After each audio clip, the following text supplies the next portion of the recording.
This is Marianne Monraj interviewing Ursula Vernon at World Fantasy 2022, and we are talking about lots of her books. We just discussed how she got into writing graphic novels such as Digger and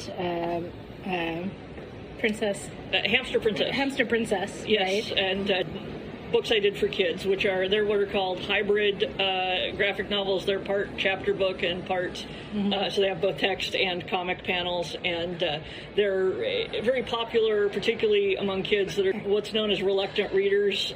Basically, anyone who looks at a page of text and sees an instrument of torture. Yes. And so it's... This was actually, they were hugely helpful for my son in getting him into reading. He was definitely reluctant, and we have a big shelf full of them. He really likes there's a history series that is Nathan Hale history graphic novel-y things that he just adored. But also we've read all the fantasy and science fiction, I think. So. Oh, yeah. So. No, there's a lot of them. They are wonderful for, particularly, I know, dyslexia and a lot of other visual processing conditions. My art director actually set it up so that in like the Dragon Breath books, there's never a point where you turn a page and there isn't an illustration somewhere that you can like read to as like the finish line, or start at, and then so you have like a landing point for the brain. It's wait, so you explain that to me again. I think I didn't quite understand. Yeah, so. If you turn a page and then you have a 2-page spread, right. Instead of having 2 pages of text, there's got to be a picture somewhere in that 2-page spread, so that it's like, okay, I just have to read the text to get to this picture. So it's like the finish line point, or sort of a landing point visually that that's really nice, which to. makes it less intimidating exactly. than a wall of text. Yeah. So I have to tell you, I tried to indie publish a little picture book of mine at one point. I collaborated with a friend. This was before I had kids.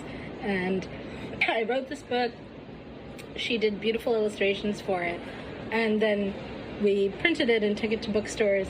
And they were like, nobody is ever going to read this to their kids, because it was walls of text with like an occasional illustration, right? It was like... like Alice in Wonderland with the Tenniel illustrations, yes. right? But it was just way too many words per page for a picture book, and I just had not thought about that because I hadn't been reading to kids. So like it was very impractical it didn't work for the format at all. So that's a shame. But I may redo it at some point to like what it should actually look like, but. Yeah, that's a problem, and it wasn't something that I would have thought about organically myself either. I don't have kids. I have 2 stepsons. I mean, I do have kids in that I have 2 stepsons, but they were well past the being read to stage by the time I married their father. So it's. I would not have gotten there myself. It was the editor and the art director saying, okay, this is how we're laying it out. Here are examples of the genre, and they basically sent me comps. And said, okay, my agent did, and was like, this is what's extremely popular right now. This is why. Go and read them, and can you do something like that? And so like the Dragon Breath books were basically written almost on spec in that regard. I was just like, okay, okay, you want something like this? Okay, can do. Nice. And it's they did really well. I mean, there were 11 of them. They sold like 1 million copies, like literally 1 million copies. And nice. Yeah, which is. I try. It's one of those large numbers that my brain cannot process anyway. So I was like trying to work out, like, okay, the book is 6 inches long. So if I laid them end to end and drove from my house to the center of town and things like that, but yeah, that's pretty amazing. I still have no idea how many there is. But then, nonetheless, you were like, this isn't enough for me. I'm also going to write for adults. So were you doing that all the way along? I was sort of doing it all the way along. I had always wanted to be a writer. I had written like a fantasy novel I started when I was like 16 and then finished it in my early 20s, and sent it out to a publisher and got a very nice handwritten rejection from the editor that was like, I've read this and it's good, but I'm not sure why we should be the ones to publish it, kind of thing. But here's what I thought. And knowing absolutely nothing about the genre, I did one handwritten rejection, was like, oh, bummer, and put it away. Oh, no. Because I didn't know that was like, that it was really good. So I didn't think about it. And then I was sort of writing I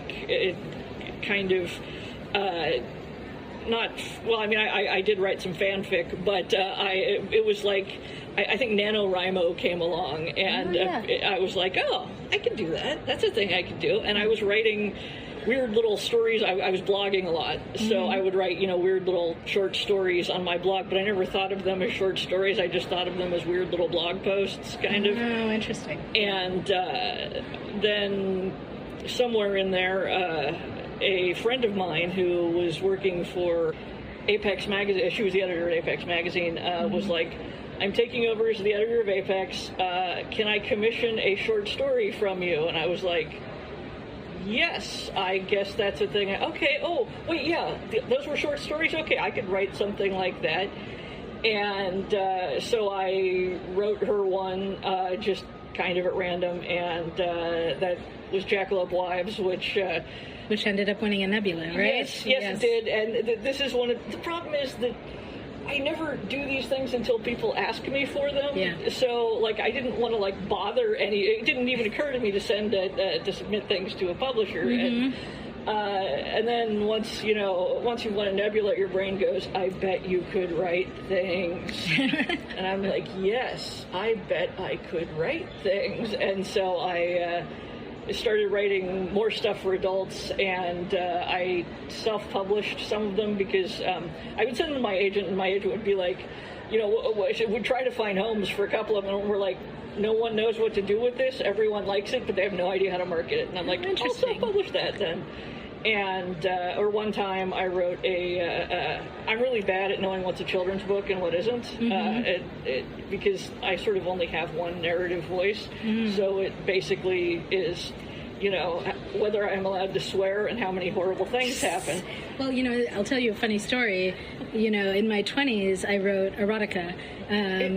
And people would ask me what the difference was between erotica and porn. And I was like, it's basically the number of sex scenes that you have in the space, but also what language you use. There's certain words that are going to be hard words that make it porn, and it's just, I don't know. I always thought it was sort of a ridiculous distinction, but but at the same time, I sympathize with erotica authors not wanting to be like, no, it's not porn, damn it, but except it kind of is. And also romance writers who are like, it's romance, but it's just as explicit as anything you'd find in erotica. It's just, in the romance novels I write, it takes you 150 pages before that happens, kind of thing. So there's a pacing thing. A pacing's part of it. I don't know. That's interesting. I'm thinking about, you say you have one voice. I'm like, I've read a lot of your books, and so I'm like, is that true? Is that... maybe. A Wizard's Guide to Defensive Baking, which is hilarious, I guess does read a little younger to me than the Clock Tower War books. Would you say? Right. I can sort of go younger, but there's kind of a limit. Even me going younger is not that different than it's more the character is younger than that. Right. The voice necessarily is. So that was kind of a problem because I wrote this, what I thought was maybe a middle grade, book called The Seventh Bride, and sent it to my nice editor at Dial, who did not say, oh, sweet Jesus, you thought this was a children's book, what is wrong with you? But that was kind of implied in the very nice, I don't think this is for us letter. And my agent was like, maybe you should self-publish that one. It's good, but yeah. And so then I have a very nice editor who handles all my self-pub stuff. And so the margin notes for that entire book were just her saying, and is this where you realized it wasn't a children's book? How about now?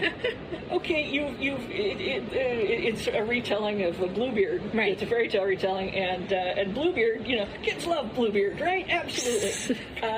Very popular fairy tale. And okay, one of his wives is a golem who has been crucified on the grounds of the thing and is still alive and is, begging for water. Did you realize at that point that this wasn't a children's book? And I'm like, yeah, about then I knew it wasn't a children's book. Before then, no, everything. And there was. I'm bad at knowing what is scary or what is horror. Well, but it's interesting. I feel like, I think of things like Neil Gaiman's Coraline, which is terrifying, and nonetheless it's sold as a children's book and children read it, and Yeah. So. When and a lot of it is the editor that you're working with. Mm-hmm. When I Wizard's Guide, I had originally sold to Dial, and as sometimes happens with books, there was just a couple of years where it wandered around in limbo, and then finally they were like, we don't know what we're doing, do you want this back and write us another one? And I was like, sure, no problem. And which worked out great for me, because when I wound up self-pubbing it was summer of 2020, and it happened to be about sourdough and why the cops are not our friends. Perfect timing. It was perfect, gestalt. But at one point, my editor's like, do we have to start with a dead body? And I'm like, did you see the beginning of the Graveyard book? It is blood running down the stairs. It's true, yeah. And it has been on the bestseller list for over a year.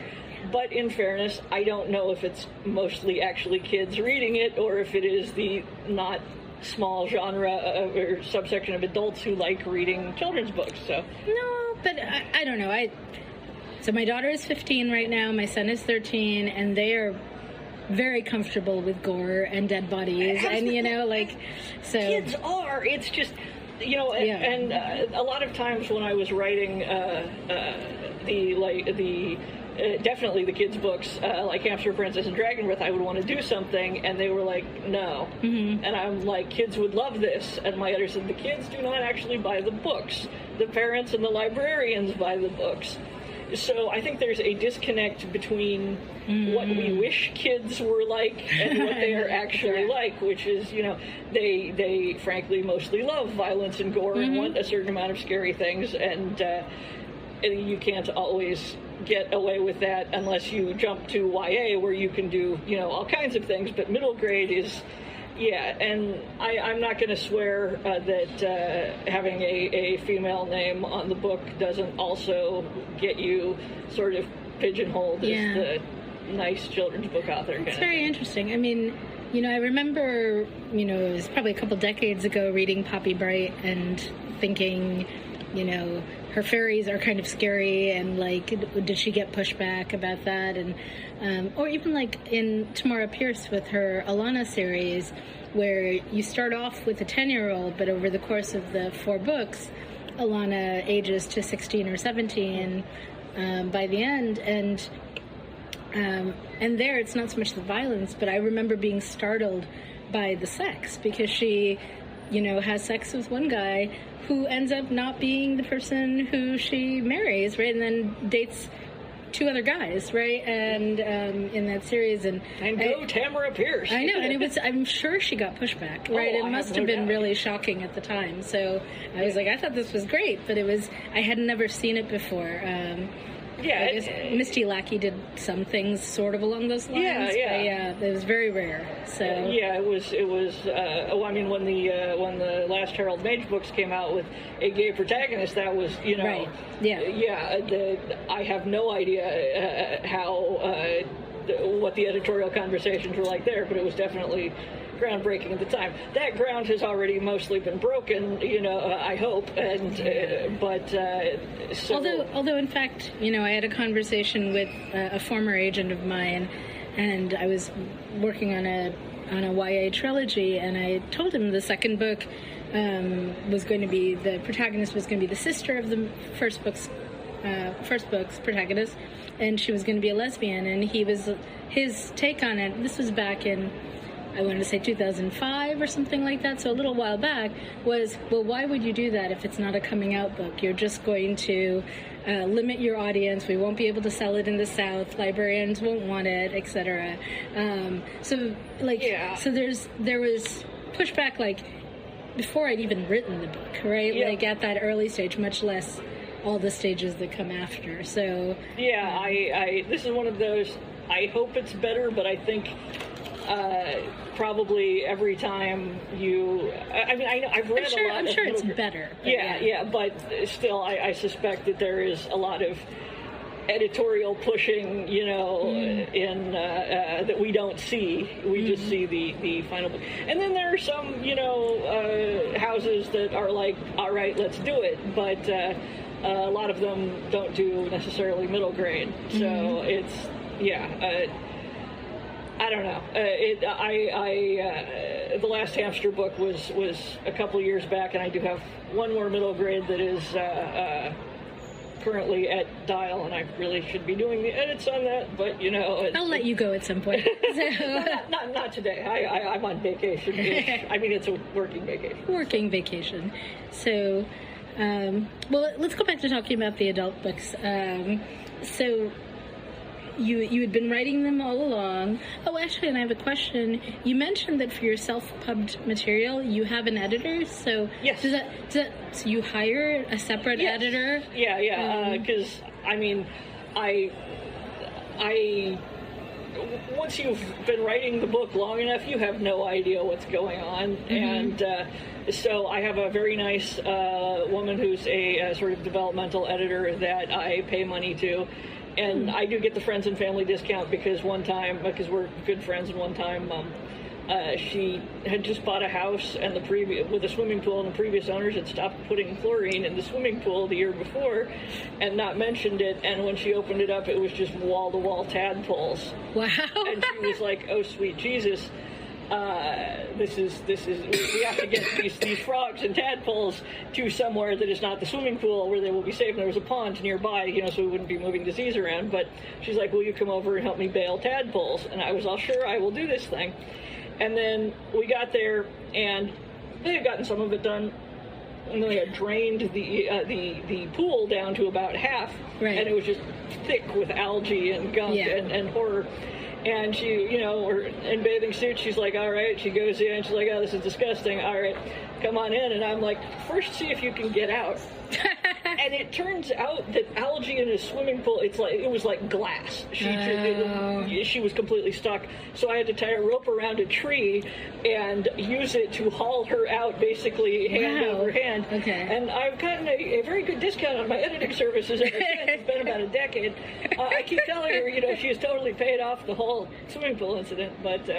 Nice. Yeah. Yes, definitely. I hire a professional editor to do that, and that's the major line item expense in producing the book is that I'm going to send depending on length between $600 and $1,000 to someone to edit it for me. So do you do print as well as digital, or what I wound up doing is for a long time I was just doing digital because I didn't want to deal with print. Right. Yeah. And then there's a small press that I knew from conventions actually, and they mostly did furry stuff. And but they had a branch called Argyle that was like more. God, I'm trying to think how to describe it. Lots of women, lots of gay authors, things like, the sort of not straight white male kind of voices thing. And I mentioned in passing that, I'd never done that because I didn't want to deal with print.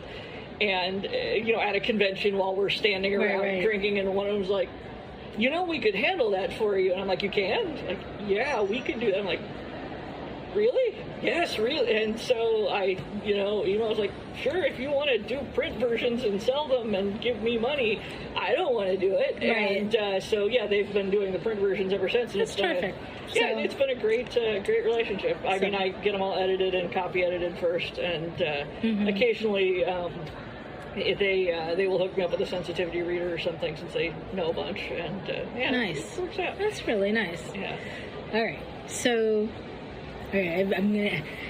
I want to hit two more things. So let me ask you the Clock Tour books, right? Yeah. Which are kind of like magical, steampunky. I mean, it's magical clockwork, so it's they don't have that high tech. I'd say maybe Renaissance technology, but yeah. If people are thinking steampunk, like, you know, everything is gears and top hats. Yeah, it's not really that. Yeah, no, it's clockwork. It's sort of golem-y, right? They're weird things, you know, possessed ivory kind of thing. But yeah, I usually peg the technology level around early Renaissance, but yeah. So I think what I found really interesting about them was I guess the depth of world building is something that really struck me, and it's something I struggle with as a writer. So I'm just kind of curious about I don't know, like when I started reading those books, I had this sort of sense of this vast world that was even only just barely being perceived by the characters in the books, right? And they were trying to make sense of it, and it had all this complexity. So maybe if you could just talk a little bit about like what went into developing that series, the concept. Do you do research? I do some research, but research for me usually goes one of two ways. Either I will just find something interesting and like get a book on it and then go, oh my god, I have to write a book around this. Mm-hmm. For example, I was reading something about perfume in the Middle Ages, and I was like, this is really interesting. I'm going to get a book on perfuming, and by the end of it, I'm like, I have to write a book about a perfume maker, and that became Paladin's Grace, which is the first of the Saint of Steel books, which are set in the same world. And it's just, so I will just research things that are randomly interesting and be like, oh my god, I have to write a book about this, which means someday we're going to get a fantasy romance entirely centered on sewer construction. Nice. And I'm not there yet, but honestly, medieval sewers were amazing. I believe it. Yeah. So I do that, and then I do a lot of like sort of spot research, which means, you know, I'll be like halfway through a scene, and then someone will like start smoking a cigarette, and I'll be like, when were cigarettes invented? You know, off to Google. All right, okay. I can track, you know, early cigarette usage to things being used by basically. The ends of cigars in Venice being dumped into little paper tubes, which were smoked in like 1590. Okay, that's in my time range. Nice. So things like that. So I mean, I do a fair amount of research, but usually at random. The world building, I mean, a lot of the complexity is an illusion of complexity, like, because, you know, it's not like I have the whole world built up. I just I know the parts of it I see. Right. So, you know, like a ride in Disneyland, everything is very elaborate right within viewing range, and then behind that it's just flat and painted. But there are some elements that I think add to it. Like I fixate usually on food, and sort of food is a good one because you have to figure out how people eat, and that leads to like trade routes and things. And we have this tendency in quasi-European fantasy to everyone eats stew and bread and boiled potatoes. Yeah. And so, you know, I was reading, you know, books about cuisine in the Middle Ages, and I'm like, no, you would have all been eating wheat noodles and sardines. Okay, so I'll change things up as I can, and things like, but just, yeah, I don't know. Illusion of complexity, I think, is, and there are people who will do so much world building they never actually write the book. Right. Which is a thing that I try to avoid. I usually just like start somewhere and start writing and just say with absolute confidence that this thing is happening, and think if I have to worry about that later, I'll get to it then. Do you feel like the Saint of Steel stuff is finished? Because I was very sad when I got to the last one. Book 4 is, there's 3 books in the Saint of Steel series so far. Book 4, I'm halfway through. Okay. And it will, no, I wouldn't leave people hanging on that. Okay. My plan is hopefully 7 books in that series. Oh, great. Because there's like it's a romance novel convention. You get the 7 brothers or whatever. Oh, nice. And there's 7 paladins. So I'm still not sure about book 7. What will happen with that, because that paladin may not actually want a romance, but that's okay. That's okay. she Yeah. can have something else. That's interesting. Yeah. You've read Elizabeth Moon's Paladin series? I have not, actually. People keep recommending So it I to me. love Dita Puxnarian, which is the name for the series overall, and it may be helpful to you in terms of not having a romance and in what she does with that character. So you might take a look at it. So absolutely, yeah. I feel like the paladin is sort of an underdone character in books, and I love the World of the Five Gods and Lois McMaster Bujold. Yeah, me too. Yeah, Curse of Chalian and Paladin of Souls. Yeah, and having a god that is present and actually there, which makes for a much more interesting character than just I am extremely hidebound and lawful good and let me smite. So No, I think that's always interesting. I'm not religious, but I find the person struggling with their religion and their god to be just a fascinating mode. There's a old series, now I'm going to forget, Damiano's Lute, Raphael. Yes. R.A. McAvoy? Yeah, I think that's right, where an angel comes to Earth and is like walking with a demon and like struggling, and it was so well done. A million years ago, and I can't remember anything about them, but I remember enjoying them. Yeah. It's got similar kinds of themes of kind of that sort of struggle. So, I really like the way Bujold sets it up, where lots of people maybe get called to this path and stumble on the way, right?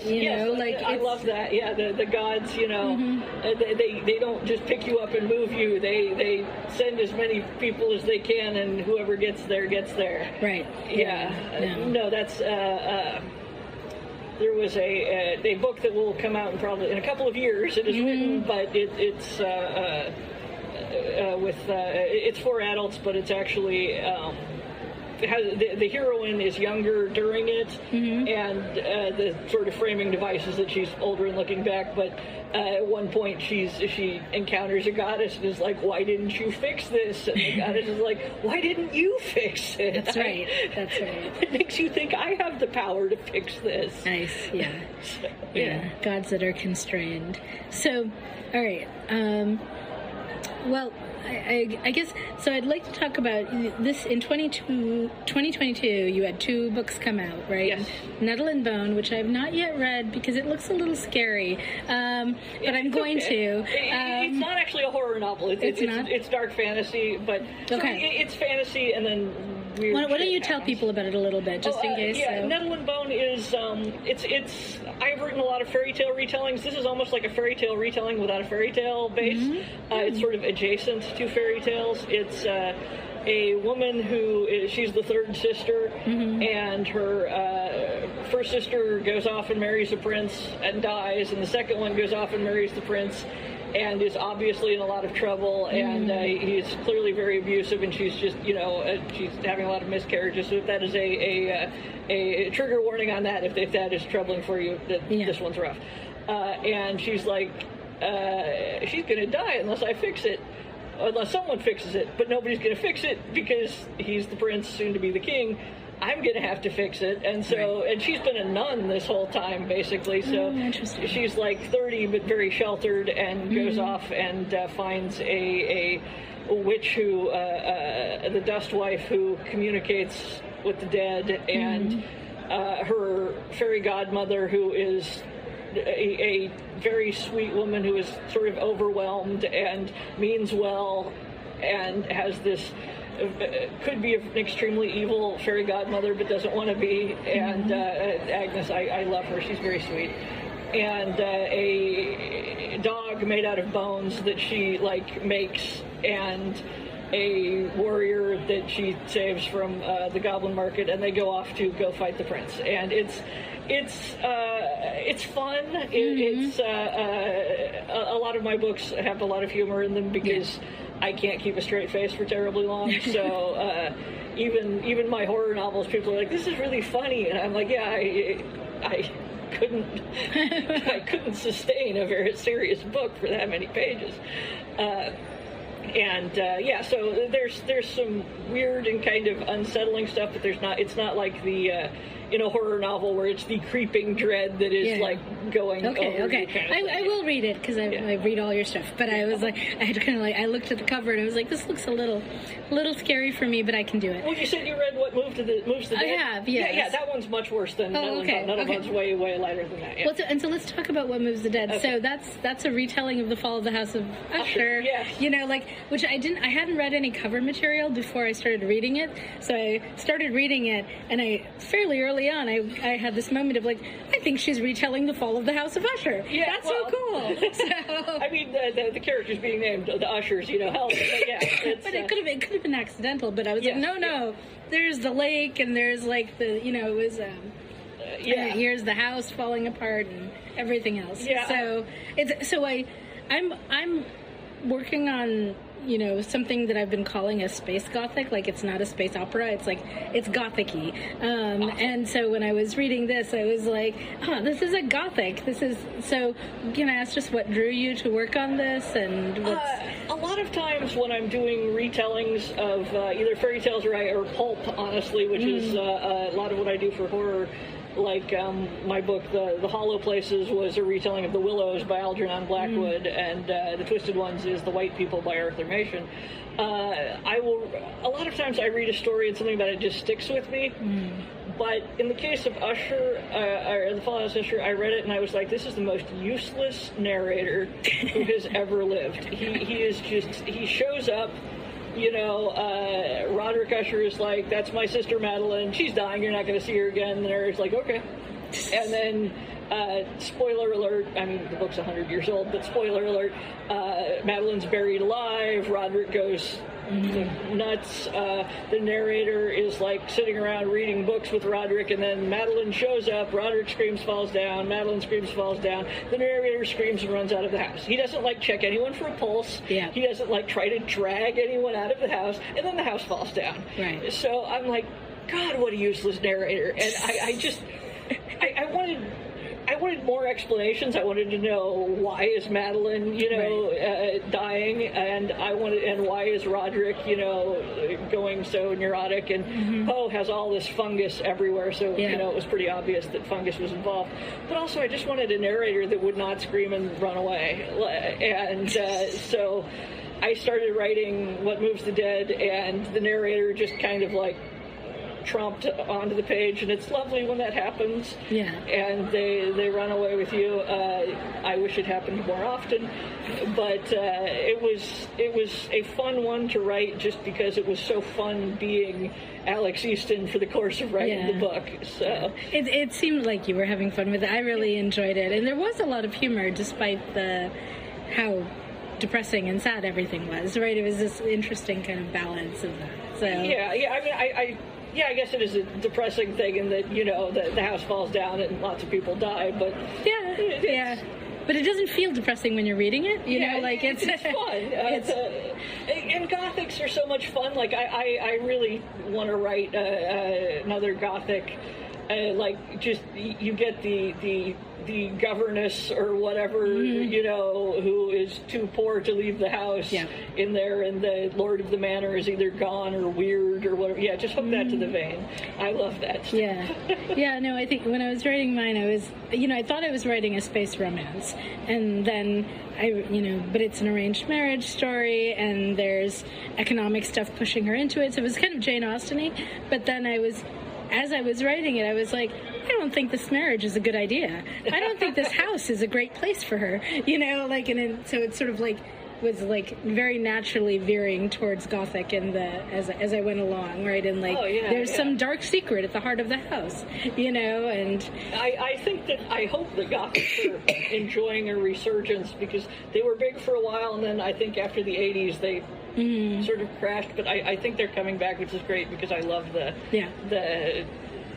all of it, just the trappings and the settings, and and I like the sense of there being this supernatural layer to the world that is, I don't know, scary, dangerous, like beyond our ken kind of thing. It's definitely horror adjacent. And the lines bleed over between horror and Gothic, and very, freely, and between romance and Gothic. You can have a Gothic romance. You can have a Gothic horror. You can have a Gothic horror romance. I'm sure. I'm sure. Yes. So, well, that was most of my most urgent questions. I could talk to you forever, but so part of what we do with these interviews is, I use them in the classroom. So we have aspiring writers who will be listening to these. And so, do you have any last tips? Or, what's made your career work for you, I guess, is maybe, like, you've had a lot of success, right? I have, yes. Far more than I frequently feel was warranted under the circumstances. I have been very lucky. People tell me that, luck, you have to do the work for the luck to take, but frankly, there are lots of people who've done the work and have not had the luck, so I am very grateful for that. One thing that's worked for me, I have ADHD, like, whoa, and so there is a common wisdom that you must have one manuscript, you must work on that one manuscript, and if you stop working on it because you get another idea, that is bad, and you must never, do that. I actually work on about 5 books at the same time, and if I know what happens in one, I'll work on that as long as I'm, excited about it, or know what's happening, and then I will switch and work on another one, and as long as a book gets done eventually, the system works. And it doesn't make your agent crazy? I can't swear to that, but she's put up with a lot of things. I mean, it helps that I write reasonably fast, so I'll just be like, here's a book, or frequently I will send her like 15,000 words and be like, can you find someone to pay us to finish this? Nice. Sort of thing, but I have I actually have a whole pile of things that are about 15,000 words in, and at one point, actually recently, Tor had bought 3 books from me and a novella, and I'd given them, they knew they were buying the novella that I'd given them. They also wanted 3 novels, and so I was just like, how about this one? Here, let me send you all of this half-done stuff that I started. Do any of these interest you? And nice. And in fact, Nettle and Bone was one of those. I was like, here's the thing I got. And she's like, yes, that is interesting. So that's great. Yeah. So stuff that work however your brain is arranged to work. Like, and I have friends who are like, how can you work on things simultaneously? I have to be living and breathing this one novel while I'm doing it. So, which is great if you can do that. But there's no wrong way to do it as long as you end up with a book at the end. Nice. And the other thing is probably in terms of world building, everything in a fantasy world or even a real one is pretty much, where does your water come from and where does your waste go to? And you work out those questions and most of the rest of the world will fall into place. Yes. You were talking about, I would totally want to read your sewer book. There's a, I'm in a blank on her name. I can't remember. There's an author of South Asian descent who has a short story collection out. She hasn't written a novel, I think. And in the first story, it opens with sort of the protagonist and her partner are like talking about the sewer treatment vote that's coming up for the local village or whatever, and I was like, yes, local government, this is super important. Water management, waste management, this is I actually have a middle grade book that I'll be self-publishing, probably comes out in November, early December, and that is magic things. And one of the things that the family family of sort of magical characters is working on is they have made magic that handles sewer waste filtration, because it's important. This is nice. what the government hires you to do. It's not smite your enemies. It's deal with all the poop in the canals. Well, and like Terry Pratchett had a character who got wealthy because he figured out how to turn poop into gold, basically. Well, Pratchett is a great example of the answering the practical questions, like fantasy, like with the Plax Towers and the postal books and whatnot. Right. Yeah, it's. And Lois Bajolde, actually, who we mentioned before, also has various points where Miles has to go into the sewers to fix things, and and it ends up being, a critical plot point at least once in one of those books. So yeah, it's not all warfare and smiting. A lot of it is, where does the food come from? Where does the water come from? Where does the trash go? Excellent. All right. Well, thanks so much. It was Marianne Mohnraj interviewing Ursula Vernon for the SLF, and just thanks. I really appreciate you taking the time. Delighted to do it. Hey. Hey humans! Don't forget to follow, like, and subscribe on Spotify, Apple Podcasts, Stitcher, and more, so that you don't miss future episodes of Mohnraj and Rosenbaum Are Humans. Leaving us a good rating also helps us reach a wider audience. Engage with us on Twitter at MRAH Podcast, and check out our weekly clips of episodes. If you want to reach us directly to ask questions or continue the conversation, you can email us at mrahpodcast@specklet.org. This podcast is hosted by Marianne Mohnraj and Benjamin Rosenbaum. Editing and show notes by Darius Vinisar. Music composed by Thor Bremer. And cover art by Stephanie Bailey. Thanks for tuning in to Mohnraj and Rosenbaum Are Humans.